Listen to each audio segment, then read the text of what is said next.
Olá, seja muito bem-vinda e bem-vindo a esse vídeo do nosso canal Engravidando com a Medicina Chinesa. Eu sou Ana Huang, médica, acupunturista, especialista no tratamento da fertilidade através das práticas milenares. E se você ainda não se inscreveu nesse canal, aproveita e clica aqui para não perder nenhum dos nossos conteúdos e participar também dessa comunidade de futuras mamães e mulheres que estão comprometidas a fazer o que é preciso para alcançar o bebê no colo. E no vídeo de hoje eu quero compartilhar um pedacinho da minha história, aproveitando que recentemente uma atriz, a Mariana Rios, falou um pouco sobre o processo dela dentro do tratamento de FIV e de uma certa forma ela colabora de forma muito importante falando sobre esse assunto, a infertilidade e como é difícil encarar as diferentes etapas e frustrações que acontecem no meio da caminhada e que tem acontecido com ela também e que aconteceu comigo no passado.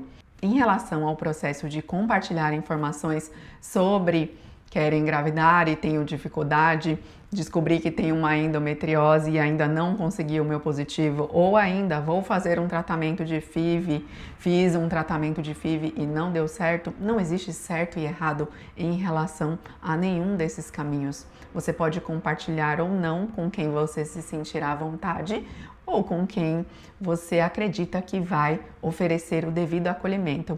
O que acontece é que a infertilidade é um processo solitário, sim. Eu me sentia sozinha. Eu lembro que eu ia em um dos meus plantões como anestesista e todos estavam grávidos e grávidas. Os homens estavam com as esposas grávidas e as mulheres, eu tinha uma colega que também, eram 3 colegas, eu era a 4ª. Todos grávidos, falando de assuntos de bebê e eu me sentindo totalmente de fora.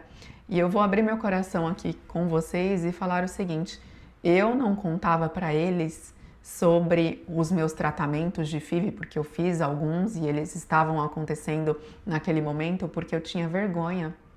Eu tinha vergonha de dizer que eu não conseguia engravidar. Eu tinha vergonha de falar que eu tinha feito um tratamento e não tinha dado certo. Eu tinha uma sensação de que eu não queria que as pessoas tivessem pena de mim. Eu sempre fui criada nessa cultura oriental de seja forte o tempo todo, né? Faça e pronto, não reclame, você consegue, Ana Paula. E quando você se depara com um momento de vulnerabilidade, é muito difícil falar sobre ele, principalmente naquela situação. Você que está passando por isso ou que passou vai me entender. É muito difícil conversar com alguém que não fala o mesmo idioma. É como se a gente estivesse em mundos diferentes. Então, era uma situação desafiadora lidar com assuntos de maternidade, de bebês. Eles só falavam sobre como estavam as esposas ou como a minha amiga estava se sentindo. Ela estava fragilizada, enfrentando algumas dificuldades até relacionadas aos sintomas, que são desconfortáveis, sim. Era muito enjoo, muita indisposição. E hoje eu vejo que eu não conseguia oferecer o acolhimento que eu devia e poderia ter oferecido.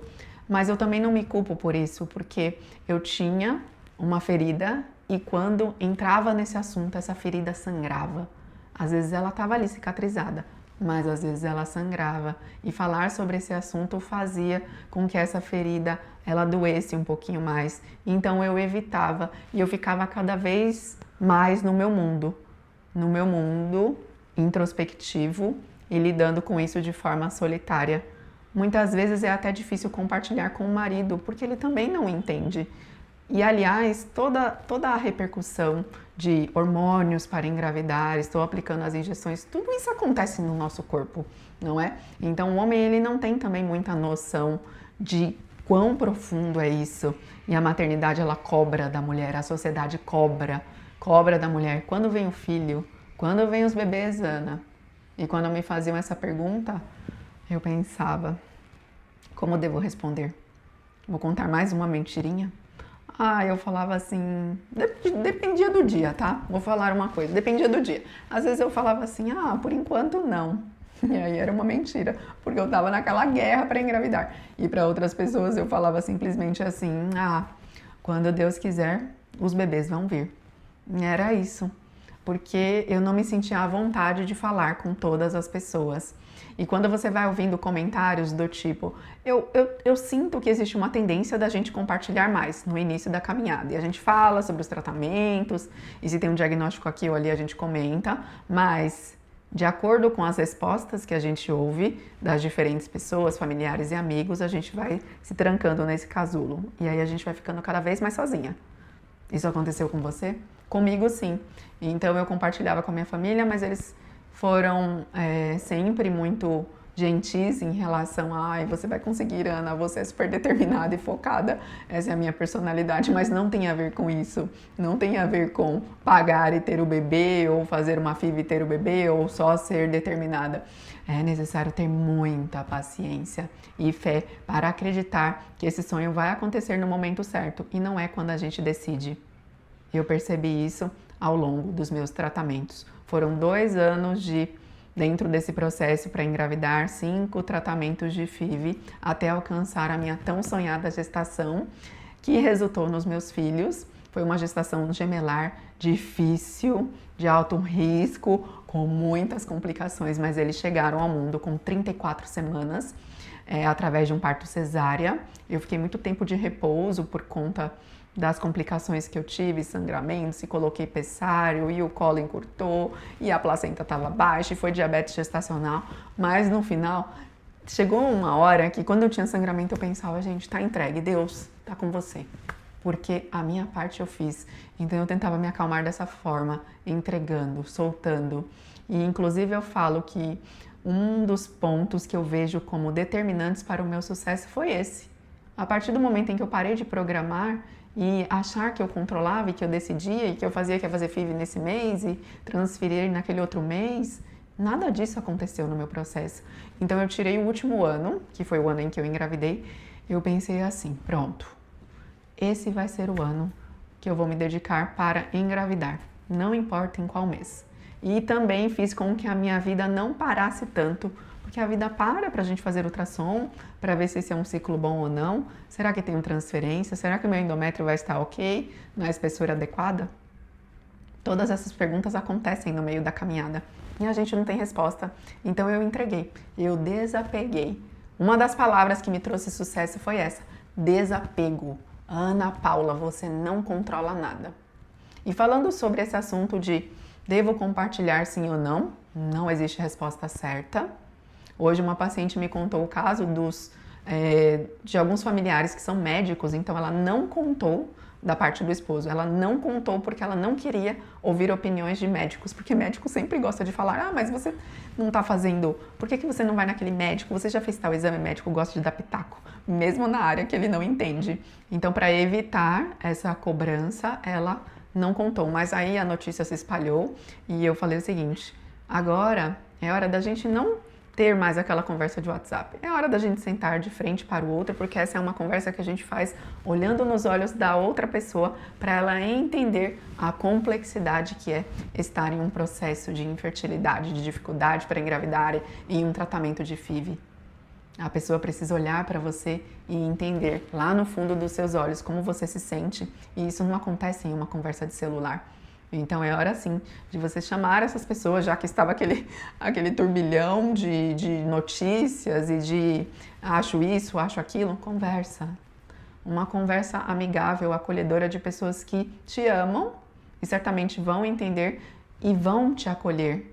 E no final das contas, elas vão te mandar boas energias. Isso aconteceu comigo. Então, quais foram as pessoas que eu compartilhei o meu processo de engravidar e os meus tratamentos? Familiares, família próxima, então minha mãe, eu já tinha perdido meu pai, os meus sogros, eles sabiam também, e algumas outras pessoas, amigos próximos, e foram pessoas que eu selecionei para contar, porque eu sabia que eles iriam me oferecer acolhimento, eles não iriam me questionar, eles não iriam me perguntar, eles não iriam me dar dicas, eles iriam me ouvir, porque o que a gente precisa nesse momento é ser ouvida. A gente não quer opiniões, a gente quer um abraço quentinho de uma pessoa que ame a gente e fale o seguinte, vai dar certo, confia. E algumas pessoas da minha família até me falaram assim, Ana, mas se você não precisa fazer isso. Meu marido falou, Não, a gente não precisa fazer esse processo, porque é muito... Ele falou, eu não ia fazer. Se fosse para tomar injeções, eu não ia fazer. Então, essa é uma maneira de falar assim, eu te amo, não faça isso se você não quiser. Porque a nossa felicidade não depende disso, não está atrelada unicamente a isso. E eu vi isso de algumas pessoas próximas também. Então, compartilhar também traz essa devolutiva de amor e de carinho. Escolher muito bem as pessoas que a gente compartilha pode fazer sentido, mas cada uma sabe quem são essas pessoas que devem receber essa notícia e que vão carregar esse peso, né? Eu falo, quando a gente tem um saco de 20 quilos e a gente carrega sozinha, é mais difícil. Mas quando a gente divide todo esse peso, pega esses 20 quilos e divide aí para 5 pessoas, olha como fica mais leve para você. Você sabe que quando você tiver uma notícia difícil, você tem alguém para ligar. Aquela pessoa que vai te entender. E eu tinha uma amiga que, inclusive, ela não me perguntava, porque ela entende que é difícil. E aí ela falava aqui, Aninha, eu tô aqui. Anitta, eu tô aqui. Se você quiser falar, eu tô aqui. Não quero ficar te perguntando. Aí eu falava, amiga, tá indo tudo bem. E quando eu tinha ótimas notícias, é claro que eu queria compartilhar. E eu ia para essas pessoas. E foram essas pessoas que também receberam em primeira mão a notícia. Quando eu peguei o meu beta positivo. Sabe quando você nem acredita? Foram tantos anos e tantos negativos que quando eu peguei o meu beta eu falei assim, tipo, Google, será que é certo isso? Olha eu, Google. E aí eu falei, finalmente chegou e compartilhei com todo mundo e foi uma maior felicidade. E foi uma grande felicidade, porque quando a gente vence, todas essas pessoas vencem. Então escolha com carinho e de forma amorosa com você mesma as pessoas que vão fazer parte da sua história. E eu espero que esse vídeo tenha te ajudado. E se você sabe de alguém que está passando por esse processo, por uma dificuldade para engravidar, por um tratamento ou que recebeu um diagnóstico de endometriose, baixa reserva ovariana, fala com essa pessoa através desse vídeo. Eu tenho certeza que ela vai se sentir acolhida. Um beijo grande e até o próximo vídeo.